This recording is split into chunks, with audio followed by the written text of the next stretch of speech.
I used to believe grief was loud. I thought it announced itself with wailing voices, trembling hands, and faces swollen from tears. I imagined grief as something impossible to ignore, something that demanded attention the moment it entered a room. I was convinced pain always made noise, always asked to be seen, always forced others to stop and look. I was wrong in ways I didn't understand until much later. The day my cousin lost everything, there were no screams, no dramatic phone calls, no collapsing to the floor. There was only a silence so thick it felt physical, as if it had weight, as if it could press against your chest and make breathing harder. That silence didn't stay where it began. It followed me home that night. It sat with me in the car, lingering between songs on the radio. It waited with me at traffic lights. It climbed the stairs behind me and settled into the corner of my room, watching quietly as if it belonged there. I remember thinking how strange it was that nothing looked different. The sky didn't darken. The streets didn't stop buzzing. Shops stayed open. People laughed nearby. The world kept moving at its usual speed,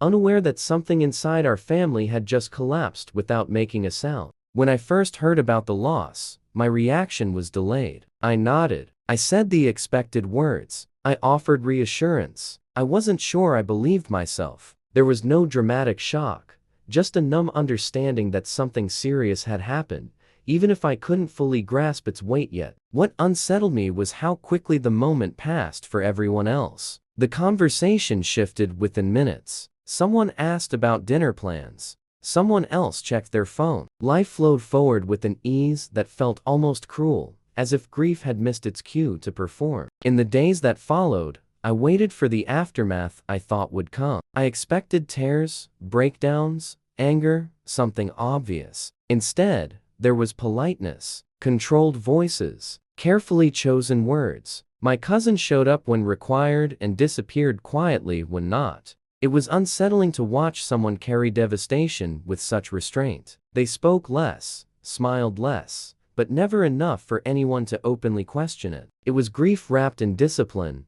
pain hidden behind responsibility, loss tucked neatly away so it wouldn't inconvenience anyone else. I began to notice the small things instead. The way my cousin stared a second too long at nothing. The way their phone stayed face down. The way laughter came half a beat late, like it had to travel a longer distance to reach the surface. At night, when everything was quiet, that same silence returned to me. It echoed in my thoughts. I replayed conversations, wondering what I had missed, what I should have asked, what I was too afraid to acknowledge out loud. There was guilt in that silence too. Guilt for not knowing how to respond. Guilt for continuing my own routine. Guilt for sleeping, eating, laughing, while someone so close to me was unraveling in ways I couldn't see clearly. I realized then how unprepared we are for quiet suffering. We know how to react to visible pain. We bring food. We make calls. We gather around. But silent grief leaves us confused,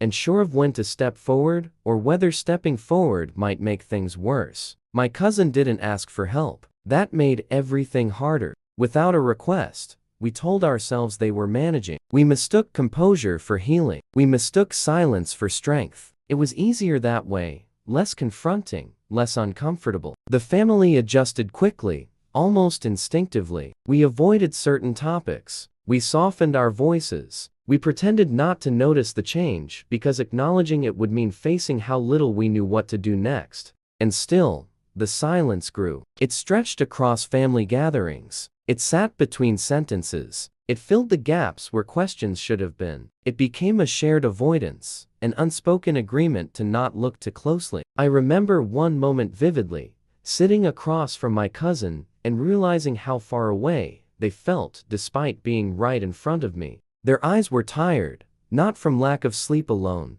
but from holding too much inside for too long. That was when the silence truly reached me, not as an idea, but as a feeling in my chest. Heavy, uncomfortable, demanding attention without words. It forced me to confront how little noise pain actually needs to exist. I started questioning my own assumptions. Why did I expect grief to perform for me? Why did I believe suffering had to be visible to be valid? Why did silence make me so uneasy? The truth was uncomfortable. Silence required effort from the observer. It asked for patience, sensitivity, and courage. It demanded that I lean in instead of waiting for a signal that might never come. There were moments I almost spoke, almost asked the hard questions, but stopped myself. I told myself it wasn't the right time. I told myself I didn't want to reopen wounds. Deep down, I was afraid of hearing answers I couldn't fix. The silence became a mirror, reflecting my own limitations. It showed me how easily we step back when situations feel too complex, how quickly we accept surface calm as proof that everything is okay.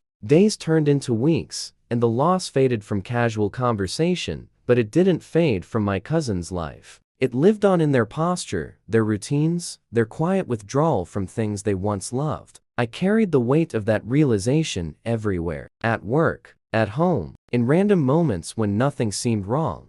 Yet everything felt heavier than before. It changed how I listened to people, how I interpreted pauses, how I noticed absences. The silence taught me that grief doesn't always ask permission to stay. Sometimes it moves in quietly and rearranges everything without knocking anything over. Sometimes it hides so well that even love struggles to find it. I began to understand that the most dangerous losses are the ones that don't demand attention. They slip through social cracks. They go unacknowledged. They grow in isolation, feeding on misunderstanding and distance. Looking back, I see how close we came to missing it entirely, how easily we could have let time do what time often does, soften the memory for us while leaving the wound untouched for the one who lived it. That silence still stays with me. It reminds me that pain doesn't need volume to be real. It doesn't need witnesses to be devastating. It only needs space, and too often, we give it plenty. Now, when I think of that moment,